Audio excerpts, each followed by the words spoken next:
Hello students, आप सभी का हमारे इस ट्यूटोरियल में स्वागत है। स्टूडेंट्स, हम theory of equation and symmetries का पेपर सॉल्व कर रहे थे, जो कि हमारे पास जीई का पेपर है फर्स्ट सेमेस्टर का। क्वेश्चन नंबर 4A पे हम पहुंच चुके हैं। क्वेश्चन नंबर 4 पे पहुंच चुके हैं basically.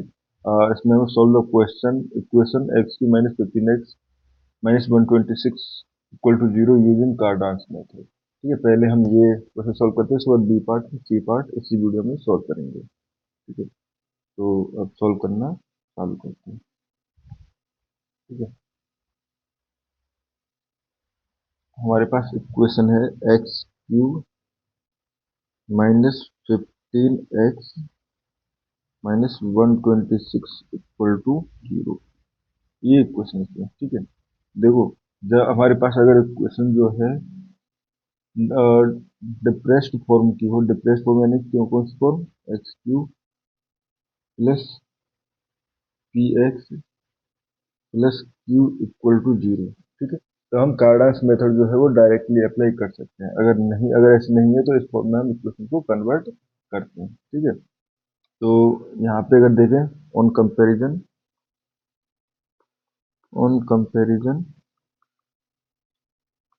p equal to -15 and q equal to -126। ठीक है, एंड कार्डन फॉर्मूला क्या क्या कहता है हमारे पास, फॉर अ डिप्रेस्ड क्यूबिक, ठीक है, say the real root is x equal to, ठीक है, ये हो जाएगा हमारे पास -q/2 plus root of del to the power 1/3। ठीक है, and plus -q/2 minus root of del to the power 1/3। ठीक है, where del equal to q/2 का स्क्वायर प्लस p/3 का क्यूब। ठीक है फ्रेंड्स, ये हमारे पास क्वेश्चन है। तो अब इसको सॉल्व करते हैं। बेसिकली जो फॉर्मूला है, तो इस फॉर्मूले में सीधी वैल्यू पुट करनी है और आंसर निकालना है। ठीक है, नाउ डेल इक्वल टू, तो देखो ये हो जाएगा q/2। ठीक है, तो -126/2 का स्क्वायर प्लस p यानी कि 15, तो -15/3 का क्यूब। ठीक है, तो ये हो जाएगा आपका -63 का स्क्वायर प्लस -5 का स्क्वायर। जब आप इसको सॉल्व करोगे स्टूडेंट तो ये आ जाएगा 3844। ठीक है, now root of del equal to, ये हो जाएगा बेसिकली 62, बेसिकली 62 का स्क्वायर है। ठीक है, तो root of del equal to 62। ठीक है, now -q/2 plus root del equal to, ये हो जाएगा माइनस क्यू, बेसिकली क्यूब जो है वो -126 है, तो ये हो जाएगा 126/2 प्लस रूट ऑफ डेल यानी कि 62 है, तो ये हो जाएगा 63 प्लस 62। ठीक है, इक्वल टू 125। ठीक है स्टूडेंट्स, ये हो गया इक्वल टू 125। ठीक है, या इसको हम कह सकते हैं 5 का क्यूब। ठीक है, एंड अगर हम देखें -q/2 माइनस रूट डेल, तो हो जाएगा हमारे पास बेसिकली इस तरह से 63 - 62 इक्वल टू 1 या 1 का क्यूब। ठीक है, और हमें चाहिए x इक्वल टू ये वाली टर्म का, देखो पावर 1/3, अगर इस टर्म का, तो यहाँ से हम कह सकते हैं so -q/2 plus del to the power 1/3 equal to 5 and -q/2 root of del minus root of del to the power 1/3 equal to 1। तो x equal to 5 plus 1 equal to 6। ठीक है, तो हम कह सकते हैं so x equal to 6 is a real root. ठीक है, अब स्टूडेंट जब एक रियल रूट मिल जाता है तो सेकंड रियल रूट इजीली निकाला जा सकता है। अब देखो किस तरह से निकालना है। देखो ये इक्वेशन है। ठीक है, x³ - 15x - 126। तो आपको क्वेश्चन को इस तरह से लिखना है, देखो यहाँ से x cube minus 15x minus 126x। अब हमें क्या करना है, इसमें से x माइनस 6 कॉमन लेने की कोशिश करनी है। तो देखो इसको लिख सकता हूँ मैं एक्स क्यूब, ठीक है, माइनस 6x²। अगर मैं x² कॉमन लूंगा तो x माइनस 6 आ जाएगा अंदर, ठीक है। तो ये हो गया, तो प्लस मुझे 6x² भी करना पड़ेगा क्योंकि x कोई टर्म थी नहीं यहाँ पे, ठीक है। एंड यहाँ पे अगर देखो तो मुझे यहाँ पे 6, अगर 6 के साथ कॉमन लेना पड़ेगा क्योंकि x माइनस 6 अंदर छोड़ना है हमें, ठीक है। कॉमन के बाद छोड़ना है तो 6 कॉमन लेना पड़ेगा, x कॉमन लेना पड़ेगा इस टर्म के बाद, ठीक है। तो माइनस 36x अगर मैं करना चाहूँ तो इसलिए 6x कॉमन लेते ही हमारे पास क्या बच जाएगा, इधर 6 बच जाएगा, इधर x बच जाएगा, ठीक है। तो ये भी ठीक है। एंड अब देखो मुझे चाहिए यहाँ पे माइनस 15x, बट मैंने कर दिया माइनस 36x। तो मुझे यहाँ पे प्लस करना पड़ेगा कितना, प्लस करना पड़ेगा 21 प्लस 21x और ये हो जाएगा माइनस 126, ठीक है। ये हो गया।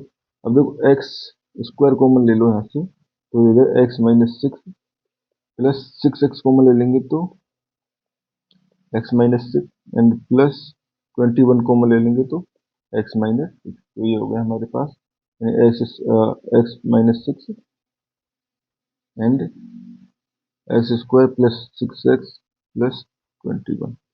ये टर्म जो है एस्केप कहलाती है, ठीक है। Now others roots will be given bye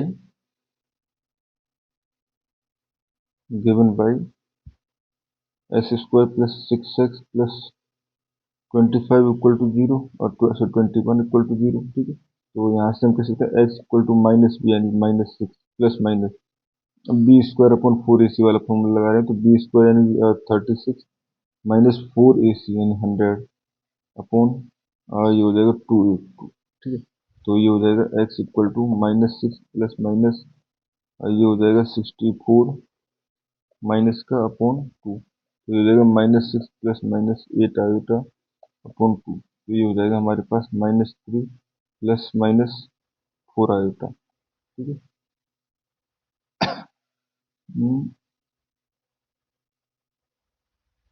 और फिर ये हमारे पास अच्छा 21 था, ये 21 था ना कि 25, तो ये हो जाएगा 84, ठीक है। 84 तो ये आ जाएगा हमारे पास 48 रूट ऑफ 48, ठीक है। रूट ऑफ 48 तो इसको मैं लिख सकता हूँ माइनस 6 प्लस माइनस, अगर मैं 4 इसमें कॉमन ले लूँ तो ये हो जाएगा प्लस माइनस 2, ठीक है। एंड रूट 4 कॉमन लेते ही ये हो गया हमारे पास 1 into 2 into 3, 2 into 3 sorry 4 into 3, ठीक है। तो बेसिकली 24 ये हो जाएगा हमारे पास, मैं 4 ही कॉमन ले सकता हूँ पूरा, ये हो जाएगा आपके पास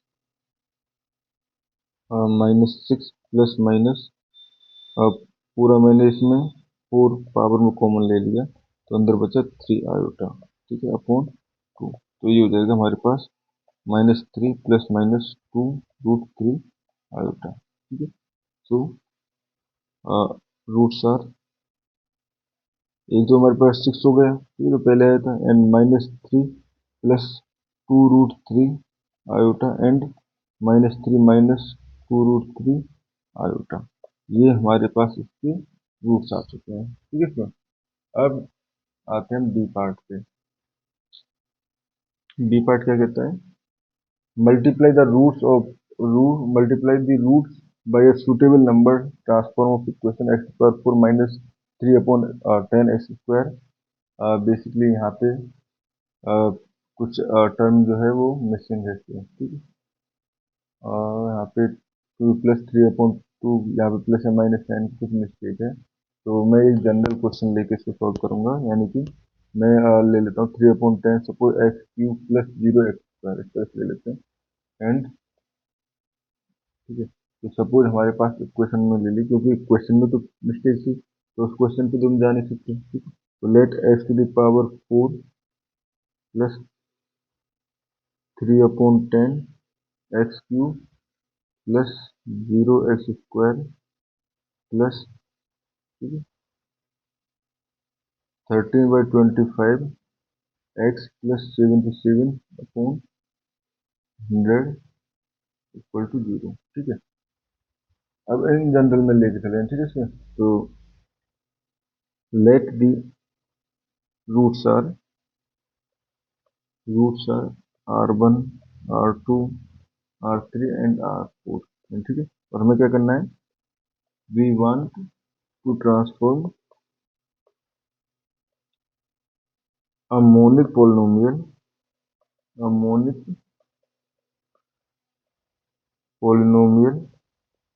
मोनिक पोलिनोमियल यानी जिसके हाईएस्ट डिग्री की कोएफिशिएंट जो है वो 1 है। ठीक है, monic polynomial with integer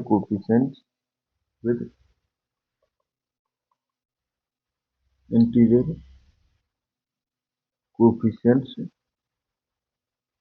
whose roots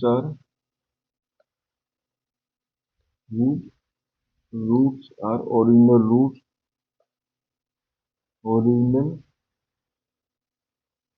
roots by and multiplied by some number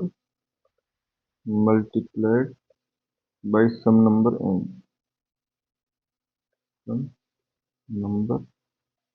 ठीक है, तो देखो, if we set new variable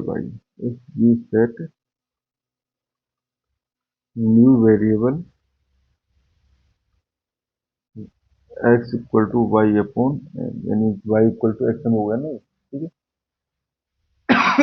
basically इससे हमारे पास जो रूट निकलेंगे वो RMI निकलेंगे, RIM निकलेंगे। ठीक है, जो भी हमारे पास ith रूट होगा यहाँ से। ठीक है, तो substitute into the equation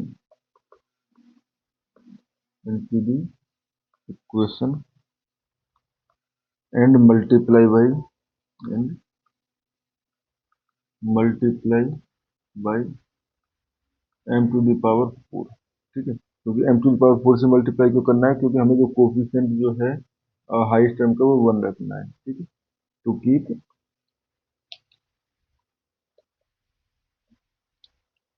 coefficient 1। ठीक है, तो यहाँ से हमारे पास क्या हो जाएगा, देखो यहाँ पे मैंने y अपॉन m पुट किया इस इक्वेशन में, तो ये हो जाएगा हमारे पास, पहले अगर सीधा पुट करें तो y to the power 4 upon m4। ठीक है, प्लस 3/10, ये हो जाएगा x, फिर y q upon m Q.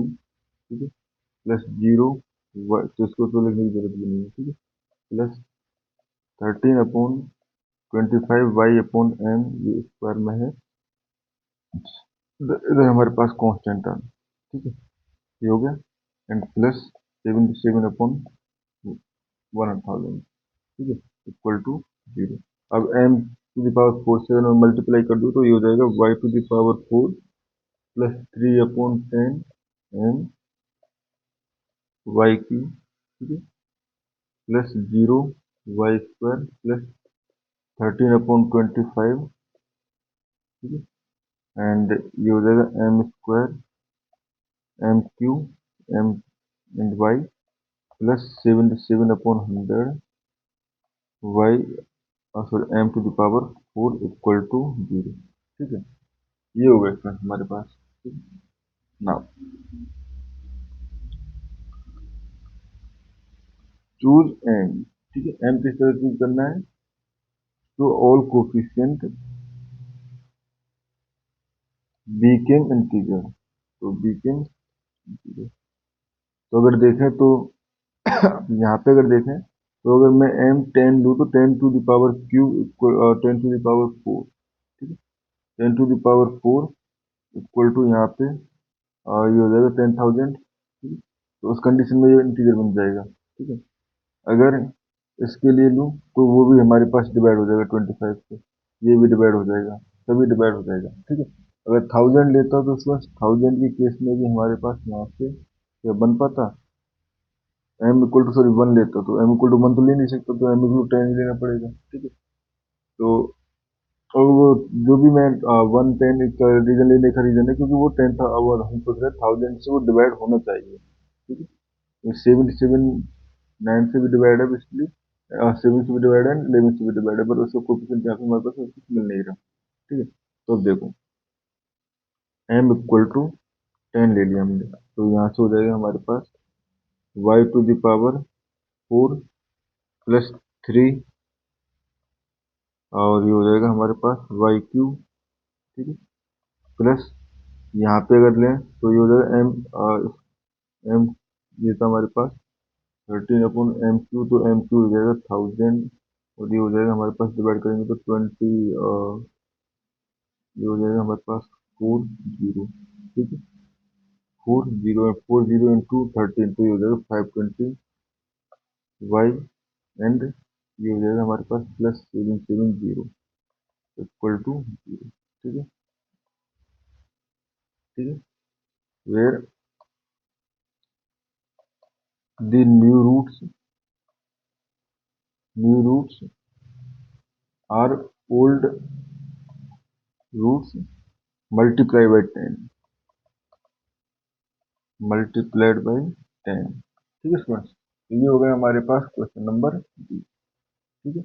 अब सी पार्ट में मूव करते हैं। सी पार्ट क्या कहता है हमारे पास, find the condition that the cubic equation x u minus p x square plus q x minus r equal to zero has its root in geometric progression, ठीक है। ये हमारे पास क्वेश्चन है, इसको हमें सॉल्व करना है। तो फिर क्वेश्चन को सॉल्व करना चालू करते हैं, ठीक है। तो हमारे पास गिवन कंडीशन क्या है, x q minus p x square plus q x minus r equal to zero, ठीक है। लेट ए 80 एंड 80 स्क्वायर, ठीक है, where t is a common ratio, t is a common ratio and a not equal to zero, ठीक है। तो using Vieta's formula, Vieta's relation, ठीक है, तो ये क्या हो जाएगा हमारे पास, sum of roots, sum of roots, तो बेसिकली ये हो जाएगा हमारे पास a plus a t plus a t square equal to this term p, ठीक है। तो बेसिकली यहाँ से हो गया हमारे पास ए कॉमन ले लें तो 1 plus t square equal to p, ठीक है, and sum of pair wise product, sum of pair wise product अगर हम बात करें तो देखें तो बेसिकली एक बार बनेगा ए स्क्वायर टी, जब इन दोनों को मल्टीप्लाई करेंगे तो इसी तरह ए स्क्वायर टी स्क्वायर प्लस, ठीक है, ये बन गया हमारे पास, एंड इसका मल्टीप्लाई में इससे करेंगे, अब इसका मल्टीप्लाई इससे करेंगे तो ये हो जाएगा हमारे पास ए स्क्वायर टी क्यूब, ठीक है, equal to basically this term cube, ठीक है। तो ये हो जाएगा हमारे पास ए स्क्वायर अगर कॉमन ले लें और टी भी कॉमन ले लेंगे, ठीक है, तो ये हो जाएगा 1 plus t square equal two cube, ठीक है, एंड द प्रोडक्ट क्या कहता है, तो वो हो जाएगा ए क्यू टी स्क्वायर, ठीक है, तीनों का प्रोडक्ट, तो a q t q equal to last term जो है वो आर, ठीक है। तो यहाँ से अगर देखें फ्रेंड्स, यहाँ से, ठीक है, तो यहाँ से हमारे पास क्या हो जाएगा, वन प्लस टी ये 1 plus t square plus t, 1 plus t square equal to p by q, ठीक है। तो यहाँ से और इससे, इन दोनों के रिलेशन से मुझे रिलेशन निकालना है, ठीक है। तो यहाँ से मैं कह सकता हूँ फ्रॉम, इसको मैं 1 दे देता हूँ, इसको 2, इसको 3, from one a equal to basically p upon t, 1 plus t square है ये हमारे पास, ठीक है। तो इसको हम क्यूब में पुट कर दें तो ये हो जाएगा हमारे पास ए स्क्वायर की जगह हो जाएगा तो पी अपॉन 1+t+t², ठीक है, का होल स्क्वायर एंड हो जाएगा t 1+t+t² equal to p। तो यहाँ से हो गया हमारे पास एक पावर ऐसी कट जाएगी इसमें, ठीक है। तो ये हो जाएगा हमारे पास p² and t upon 1+t+t², क्योंकि एक ही पावर कटी थी, ठीक है। इक्वल टू ये हो जाएगा q। तो यहाँ से हम कह सकते हैं 1+t+t² equal to p² t upon q, ठीक है। ये होगा एंड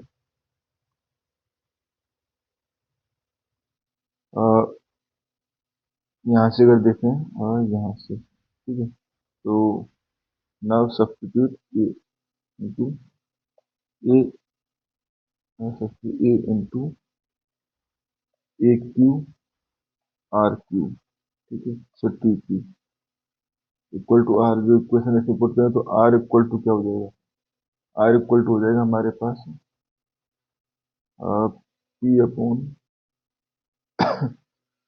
क्योंकि पी अपॉन 1+t+t², तो 1+t+t² का क्यू टी क्यू, ठीक है। ये हमारे पास, बट 1+t+t² की जगह यहाँ पे हम क्या पुट कर सकते हैं, t²t, ठीक है। तो ये हो जाएगा बेसिकली पी क्यू एंड ये हो जाएगा p² t अपॉन क्यू का whole square and t q. तो यहाँ से हो गया r equal to p q, और ये ऊपर जाएगा तो ये हो जाएगा क्यू क्यू, और ये हो जाएगा p⁶ t क्यू, ये कट गया, ठीक है। तो आर इक्वल टू आ गया हमारे पास, यहाँ पे भी अगर देखें तो क्यू क्यू अपॉन, ठीक है, और and obviously r equal to ये हो गया हमारे पास q q upon p⁵ q, ठीक है।